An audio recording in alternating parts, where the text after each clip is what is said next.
Rise of the Exile, Book 1 of the Shadow of the Tyrant King series, by J.D. Matter. Chapter 11, Gift Bearer. Lucas was the first to scramble to his feet. He took a few steps back toward the mansion. The thought of going back there sickened him. Blake and Gigi grabbed Lucas's shoulders and forcefully held him back. "No, Lucas," yelled Gigi. "we should go back to Devonstone and tell the sheriff." They heard someone's approach from behind. The boys spun around and were shocked. "Oh, I don't think we need to bring the sheriff into this," Justin casually said. "Where have you been?"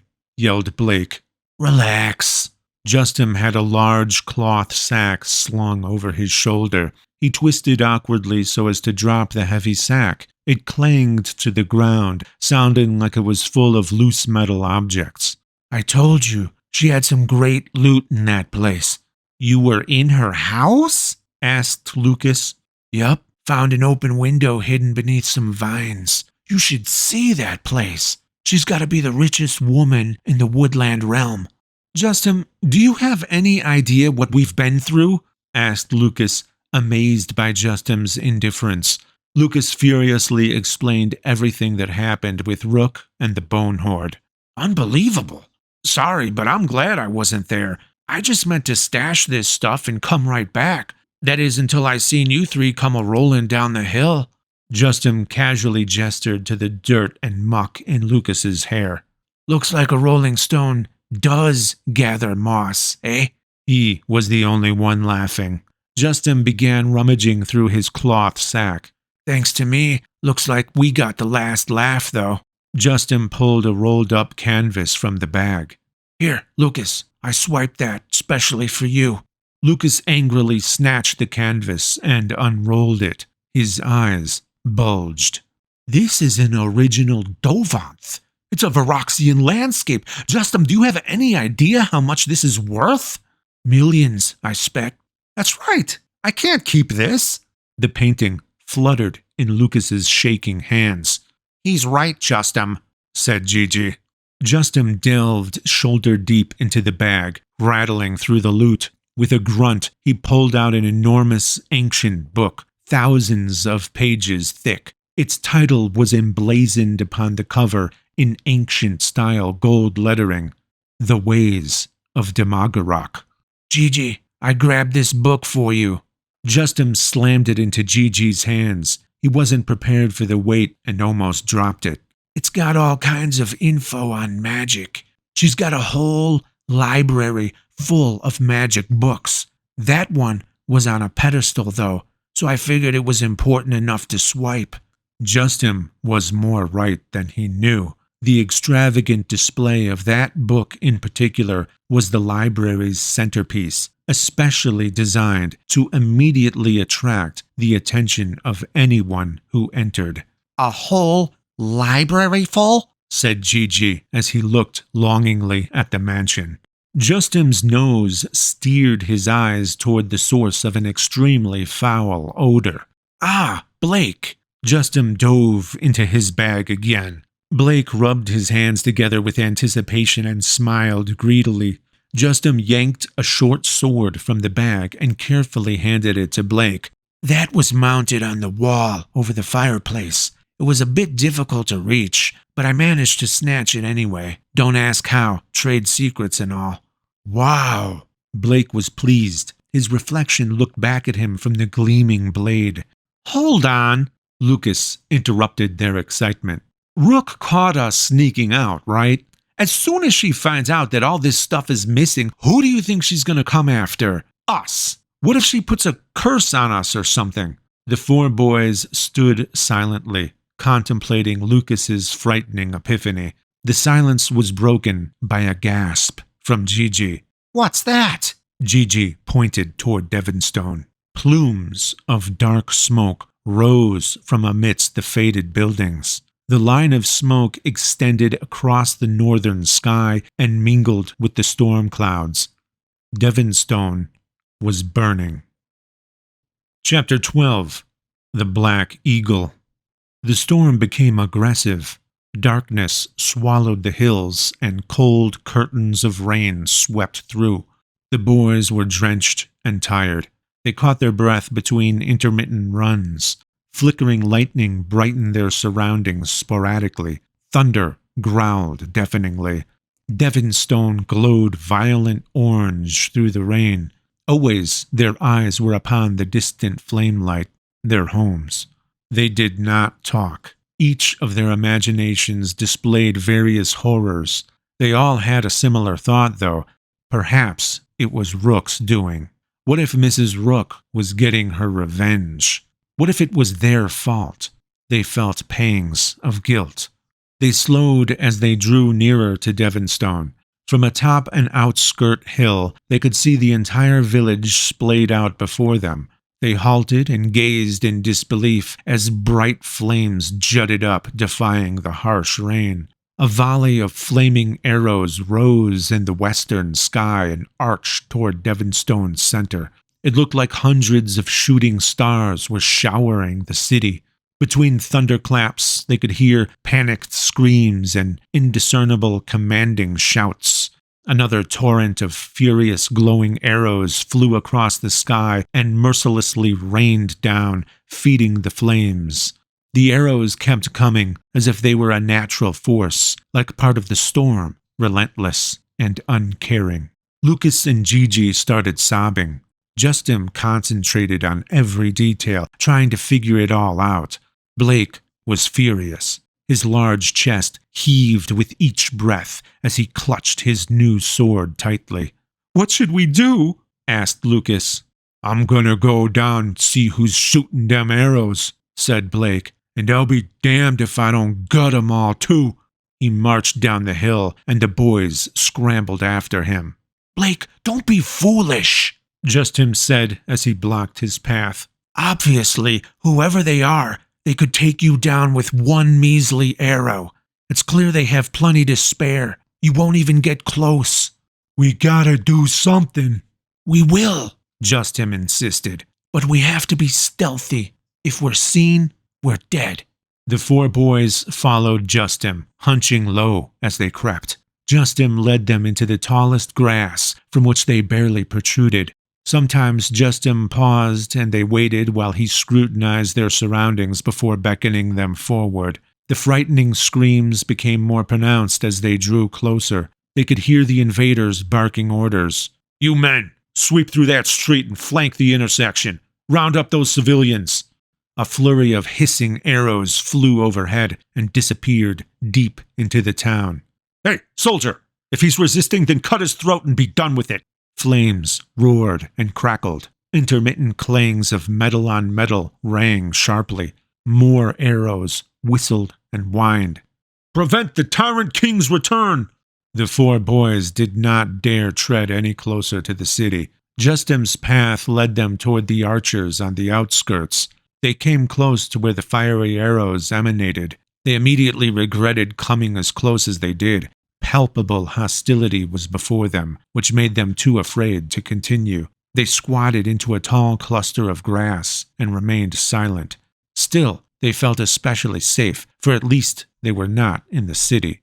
Ironically, they would have been far safer to move on. The army's main bulk filtered out of the western woods. They organized into neat rows before their plunge into Devonstone. Formations of troops marched disturbingly close. Their plate armor was battle-beaten yet still shiny and chrome-like. They wore loose white tunics that draped over their armor. The distinct symbol of a black eagle with outstretched wings and talons splayed boldly across the chests of their white tunics. The troops clanked along with drawn broadswords and wide-tapered shields, emblazoned with the same black eagle. "Can you see them?" whispered Gigi. Lucas did not move his lips when he said, "Who are they?" "What should we do now?" Blake seemed incapable of a proper whisper, and the other boys' bulging eyes told him to shut up.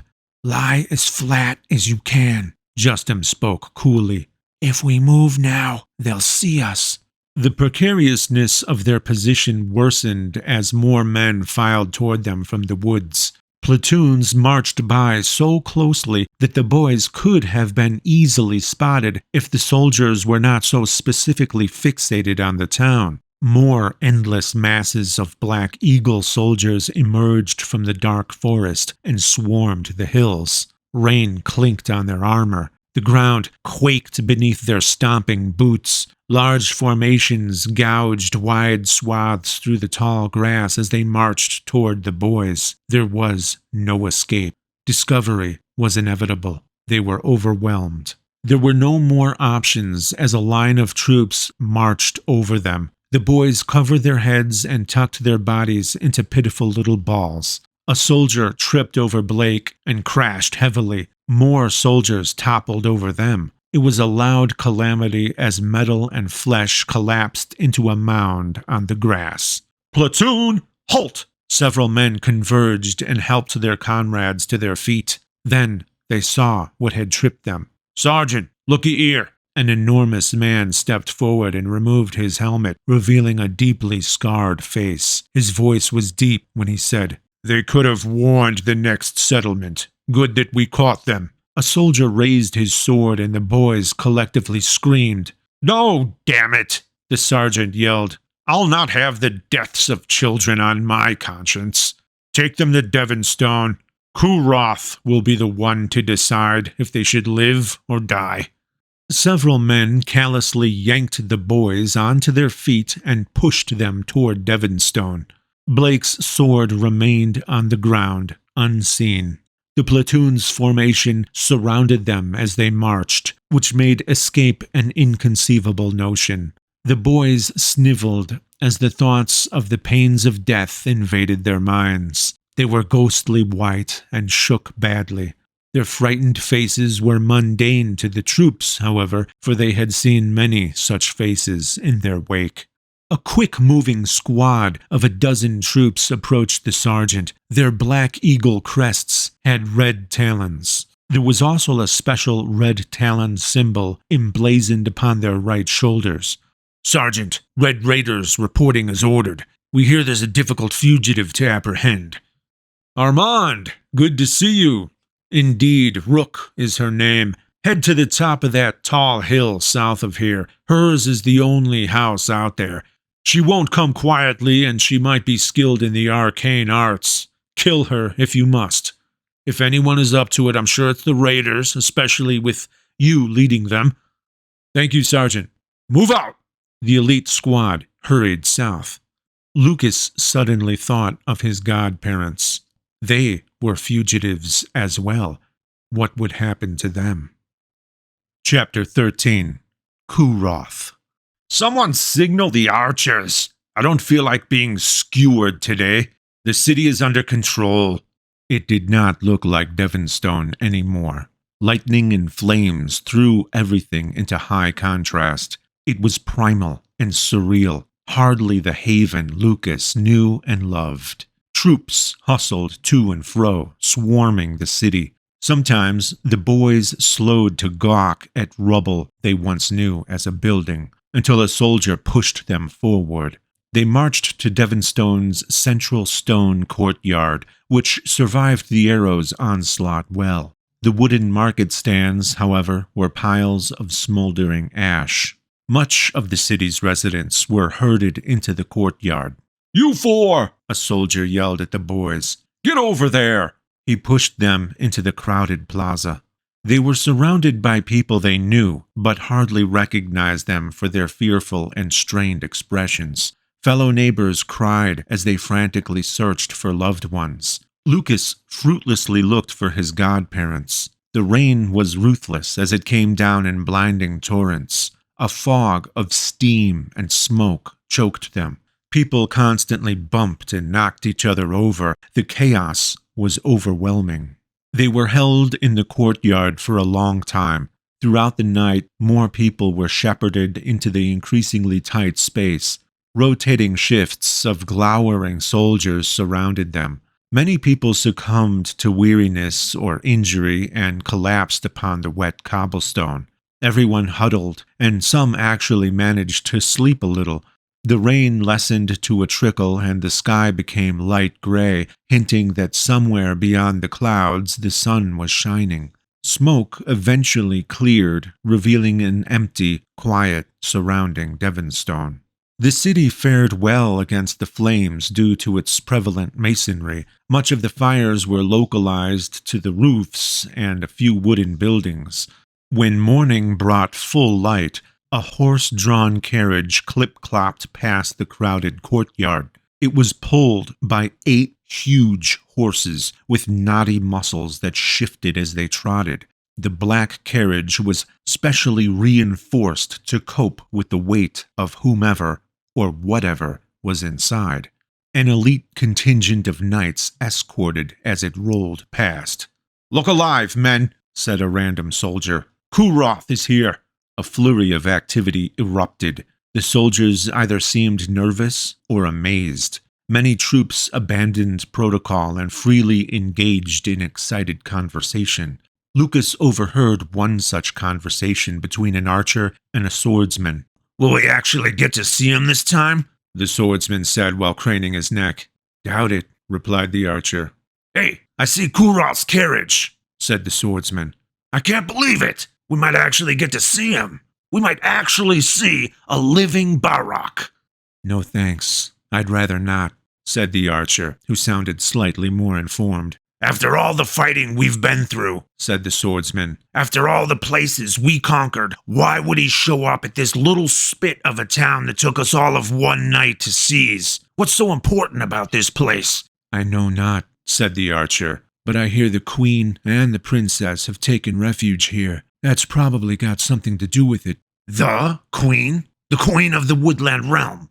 The archer nodded. "Whoa. If that's true, then we'll probably be decorated just for taking part in this little skirmish." "If we catch her, we'll be handsomely decorated indeed."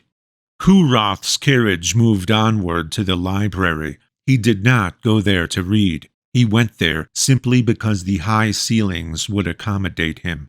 The carriage parked behind the building, and Kuroth slipped in through the back door, remaining unseen, thus avoiding gawking onlookers. The carriage bounced noticeably taller, for its springs were relieved of Kuroth's heaviness. Several high-ranking soldiers shouted orders to organize and redistribute the mob of captives. The troops heeded them, charging forth and bullying the crowd of frightened people as they saw fit. They ushered the people into neat, single-file rows. Lucas remained with his friends.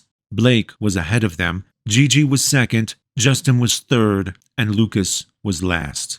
Everyone was organized into a long, winding line that headed for the library's entrance.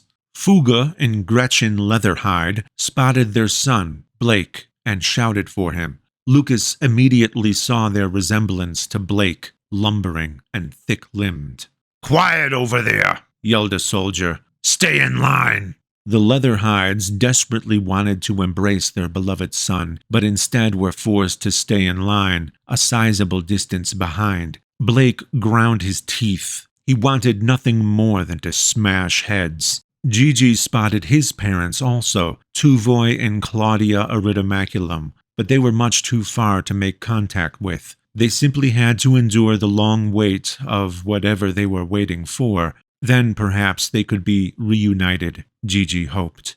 Lucas still could not see his godparents. He looked down the line as far as his eyes could see. He scrutinized each person thoroughly. Frederick and Valerie Day were not among them. Lucas knew they would not abandon him. He felt that if they were actually gone, they would eventually return for him, a comforting hope.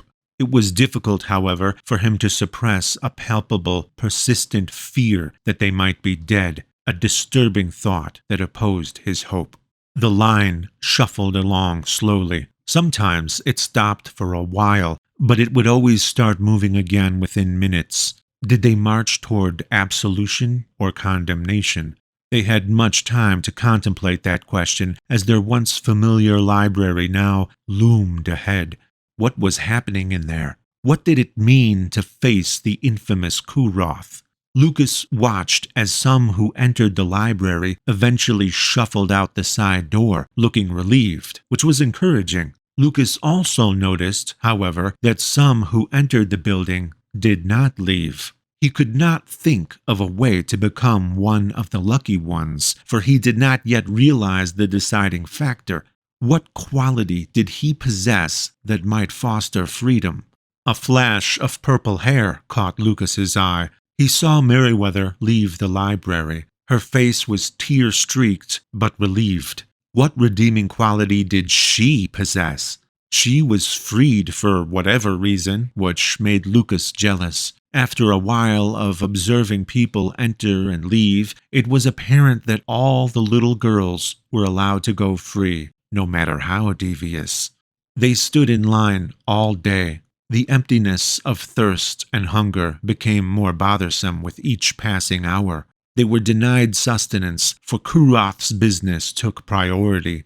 Lucas was almost happy to see the library get bigger and bigger as he drew near. At least something was going to happen. Lucas quickly reversed his thinking and wished he was at the back of the line when he heard the muffled screams of a woman emanate from the library.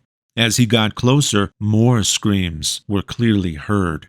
They were desperate, horrified screams. Always a woman's scream. All of the men, it seemed, were allowed to leave through the side door. Many looked frantic or sobbed uncontrollably.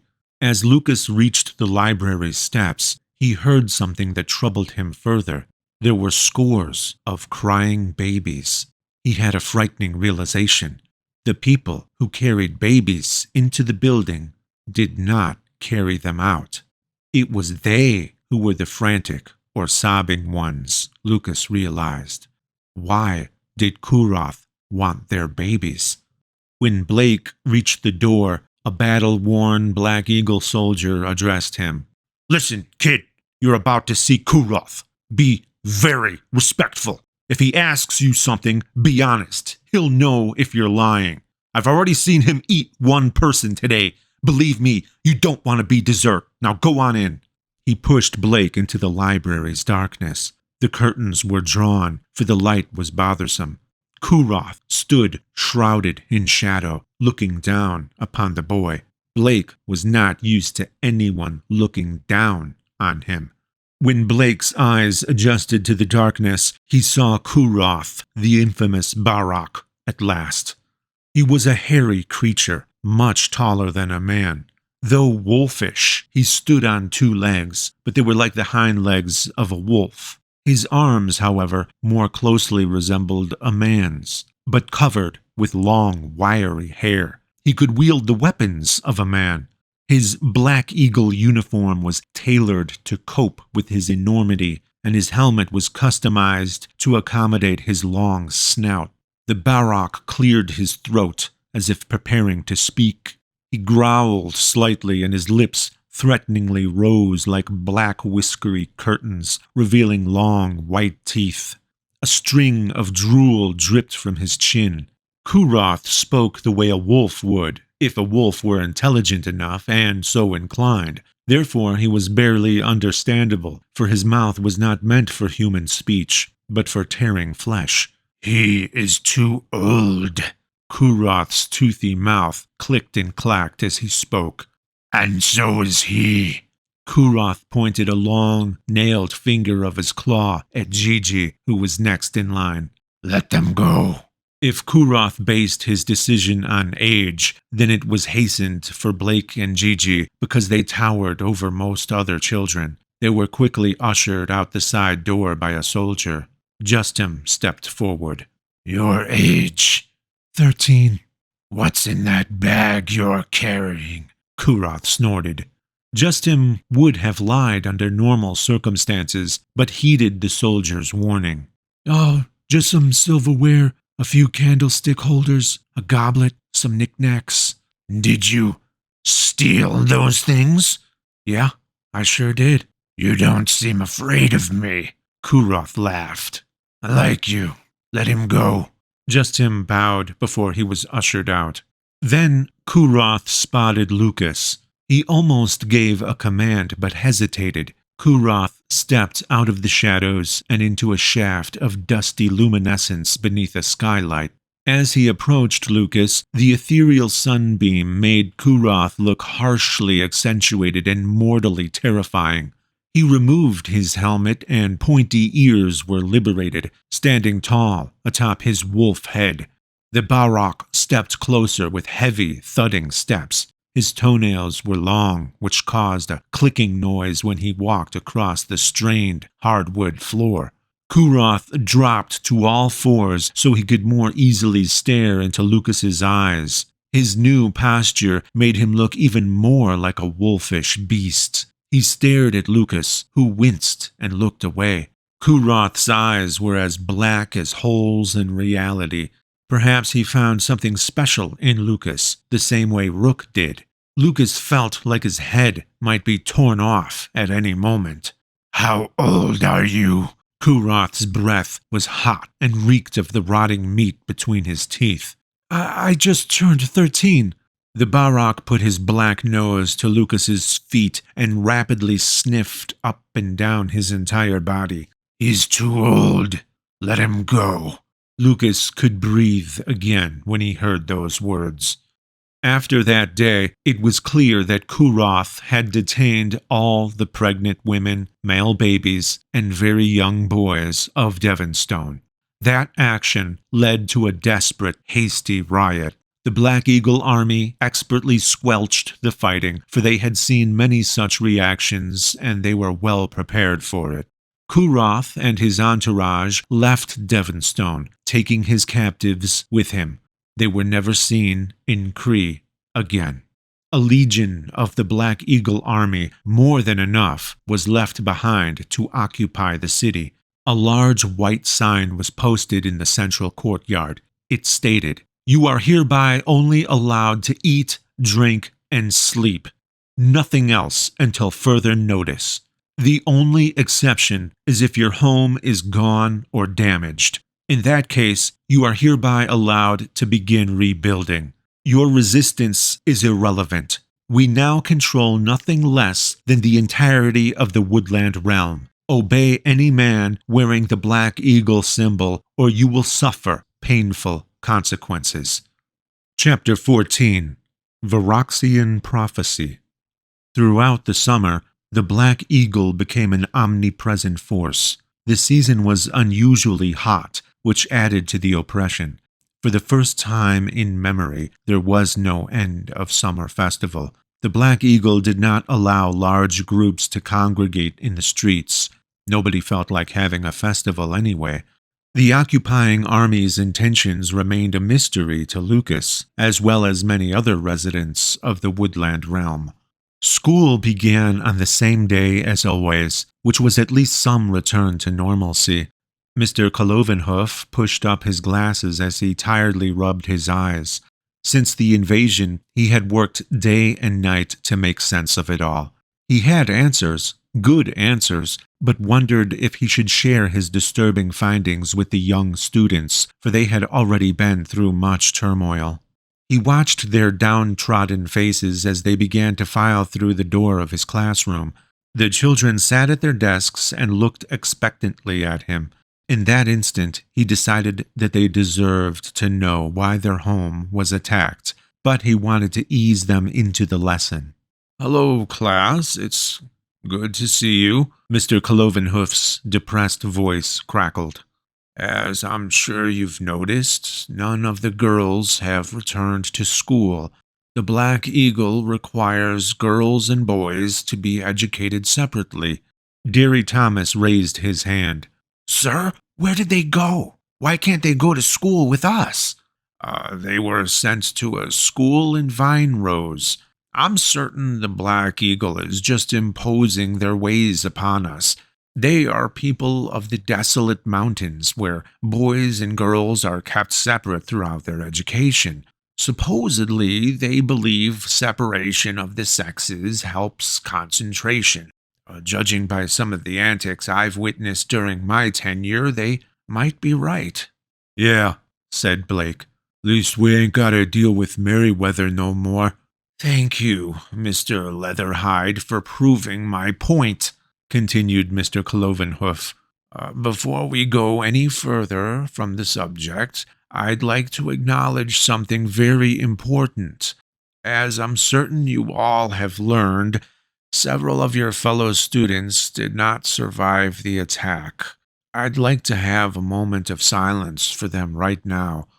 The students in Mr. Clovenhoof's history class stared at the floor. They were quiet, and the silence was very odd. A couple stifled sobs erupted. The teacher cleared his throat, and everyone looked up. The time had come for explanations. He had answers for them, long-awaited answers, but he hesitated, for the news was troubling. Mr. Clovenhoof was deeply curious about what his students had been through, how their tribulations had affected them. He wondered if those 13-year-olds were ready to hear what he had to say. The tired teacher decided to procrastinate further. I'd like to, hear about how all of this has affected you. Tell me about your summer. Derry, why don't you start? Jerry Thomas stood and nervously looked around. Yes, Professor. Well, we finished fixing our roof and all. Everyone in my family is okay, except my little cousin. They took him that first day, and we ain't seen him since. Every time my aunt and uncle asked what Kuroth did with him, they get charged with a fine, an asking question fine, they called it. Seems like whatever they want can be law. They just make it up on the spot. Anyway, we don't have permission to leave town, so we just kind of sat around all summer. Thank you, Derry. How about you, Blake? Blake rose up like a giant. Over the summer, he had outgrown the teacher. He still had a faint, foul odor that persisted no matter how many times he bathed. Luckily, we're okay. I don't know any tykes, so I ain't lost no one. But I'm real sorry about the ones they took. Oh, Rook is a witch, by the way. She turned me into a skunk. Enough, Blake. This is hardly the time. That's true, Professor, said Justin. It happened. I heard about that, said Woogie Oakland, a small blonde-headed student infamous for exaggeration. It would explain Blake's smell anyway. I also heard that she shapeshifted into a venomous two-headed grizzly bear and attacked Lucas. I heard it was her pet dragon, someone else added. No, but she did turn Blake into a skunk, Lucas blurted, and everyone pivoted simultaneously to look at him. She is a witch, but I guess that had nothing to do with my painting.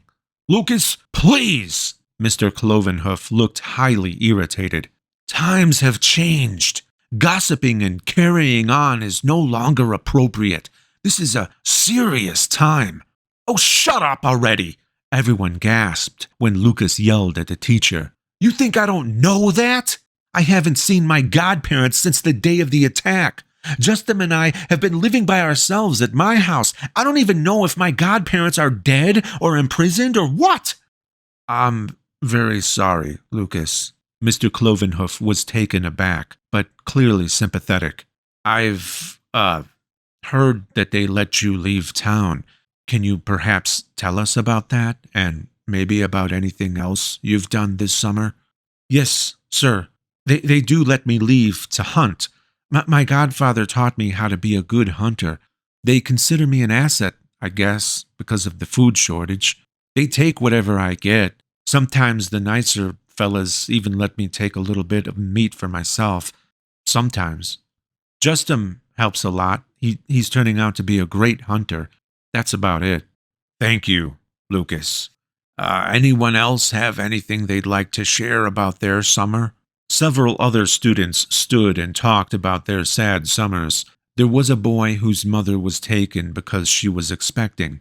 He did not want to participate much in the discussion.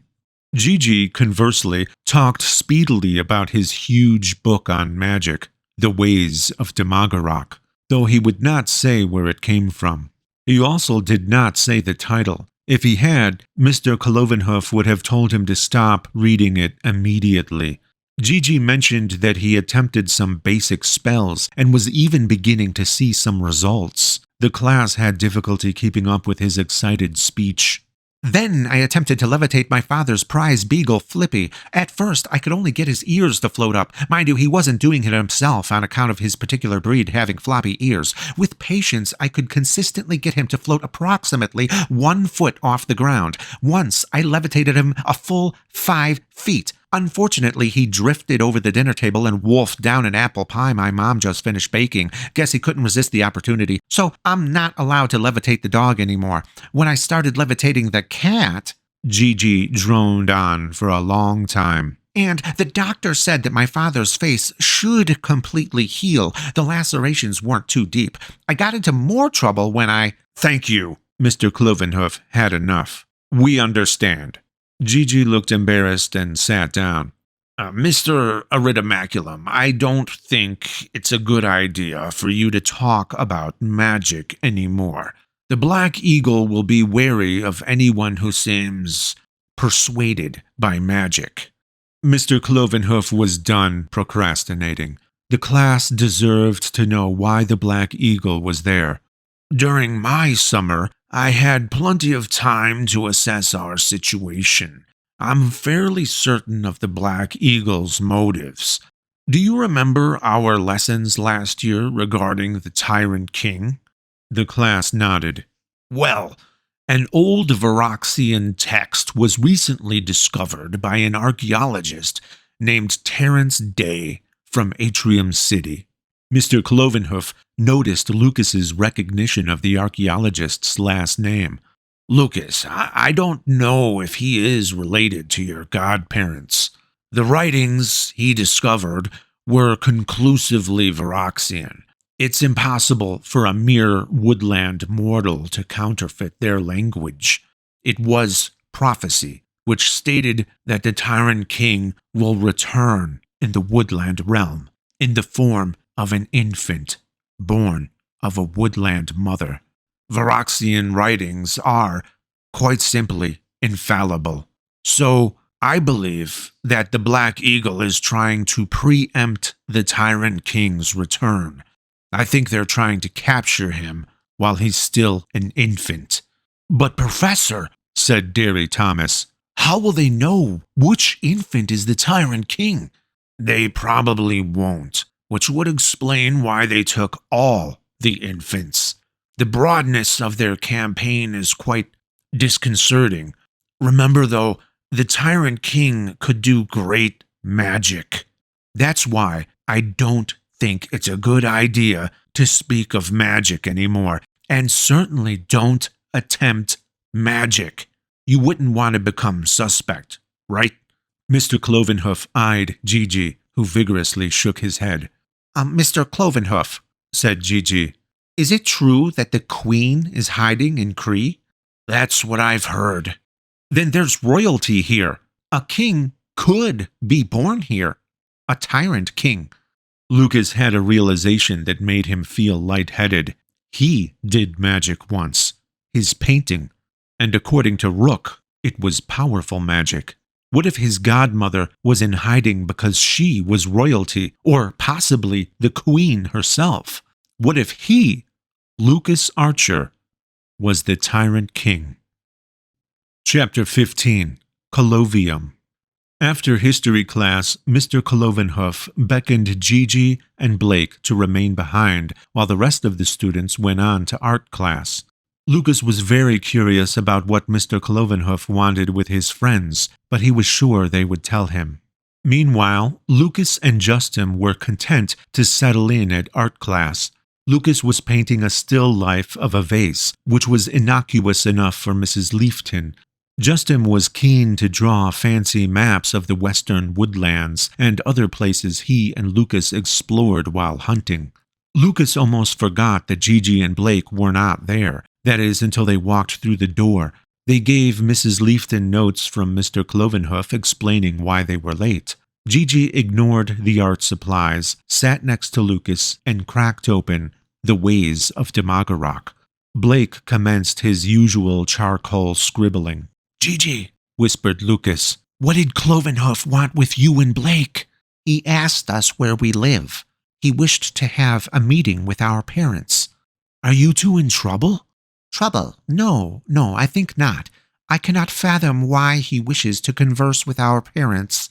Lucas noticed a subtle yet increasing change in Gigi's speech. It began when he started reading his magic book. Perhaps he fancied himself a high mage, Lucas thought, and was attempting to sound the part. Gigi, what could your parents possibly have in common with Blake's? Lucas, even I don't have all the answers. I'm certain you realize that I shall inform thee as soon as I know. Gigi squinted at his book, stroking a passage with his index finger. Excuse me, Lucas, but this is a fascinating chapter on magical artifacts. Sorry, didn't mean to disturb you. Gigi ignored him. Lucas returned to his painting. He lost track of time as he painted his vase. He painstakingly brushed in a perfectly accurate transition from light to shadow upon the vase's curvature. He was beginning to work in some refracted light on the shadowy side when he noticed Gigi's stare. Lucas momentarily froze. Through peripheral vision, he could see Gigi gazing at him. Lucas turned left to look at him, but Gigi immediately looked away and buried his face back into his book. Perhaps Gigi meant nothing by it. Lucas continued painting. He began to block in the shadow that the vase cast across the table. The shadow was crisp near the base, but then faded outward. Lucas gracefully refined the effect with meticulous care. Gigi was staring again. Lucas could not concentrate. He was about to ask Gigi why he kept staring at him, but Gigi suddenly stood up and yelled, "That's it!" The class jumped. Lucas smeared dark brown across his white vase. A piece of charcoal snapped in Blake's hand, which did not affect his drawing much. Justin looked up, but was not startled. Mrs. Leafton yelped. "What are you yelling about, Mr. Iridomaculum?" asked Mrs. Leafton. "Oh, my apologies, ma'am. 'Tis nothing." "What's wrong, Gigi?" whispered Lucas. "And since when did you start saying words like 'tis'?" "Lucas, my friend," Gigi smiled widely, "I have the answer. It's all here. I know why your painting of the forest came to life." "Really? Why?" Mrs. Leafton looked toward Lucas and Gigi and loudly cleared her throat. "I'll speak with you after school," said Gigi. "Walk home with me." Lucas could hardly wait for school to end that day. If Gigi was so sure, then he probably did have the right answer. Perhaps he even determined if Lucas really was the Tyrant King. The rest of Lucas's classes were a blur. He kept thinking about what Gigi might know. What could that obscure book from Rook's library have possibly told him?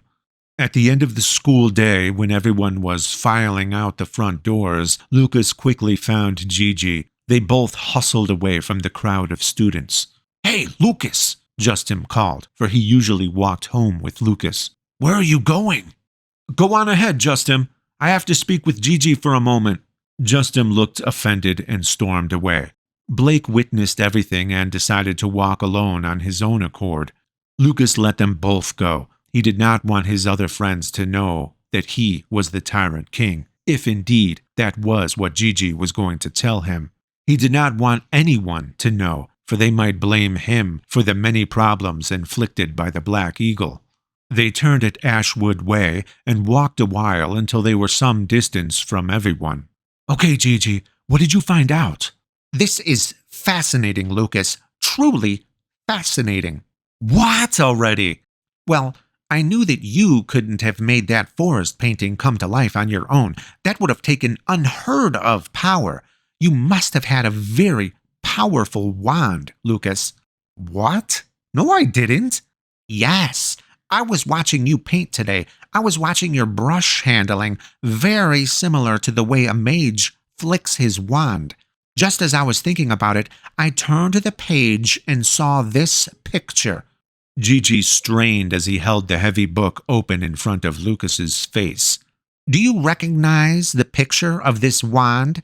asked Gigi. That's my favorite brush. It doesn't have bristles in that picture, but that handle is exactly the same. Right. I always wondered why that brush was so fancy.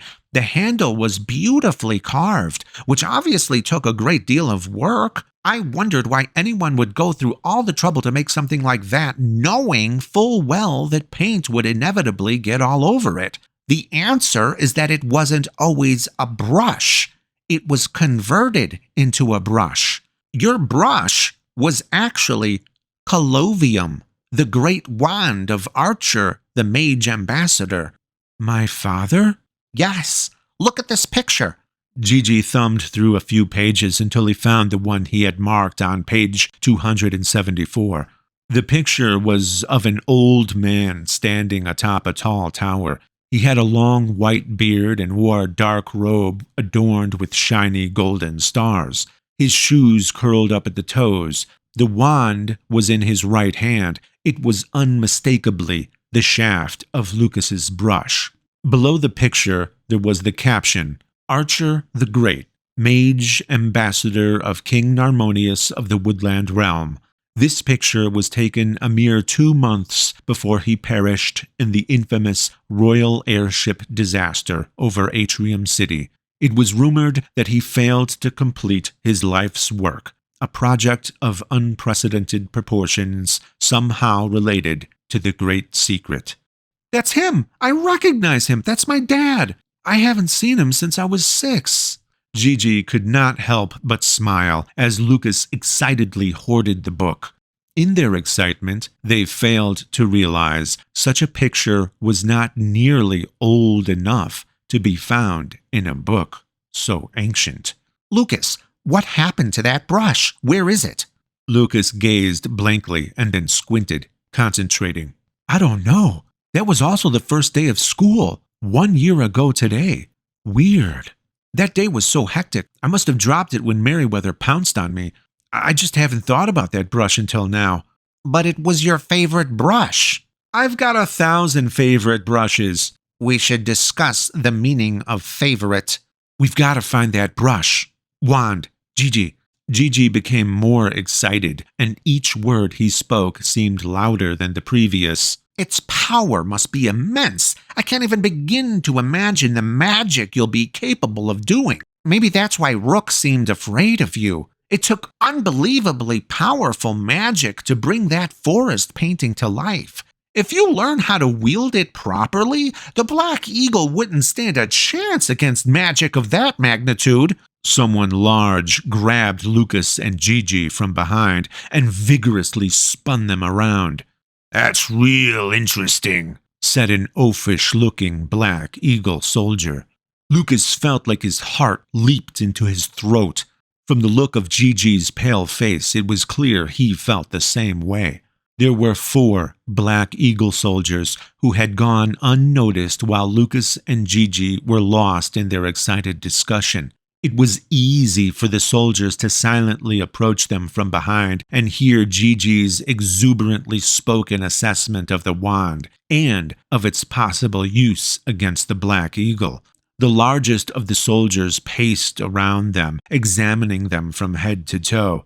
He violently grabbed both boys by the backs of their necks and pulled them close so that their ears were near his mouth. Do you have any idea how much pain and agony you're about to feel?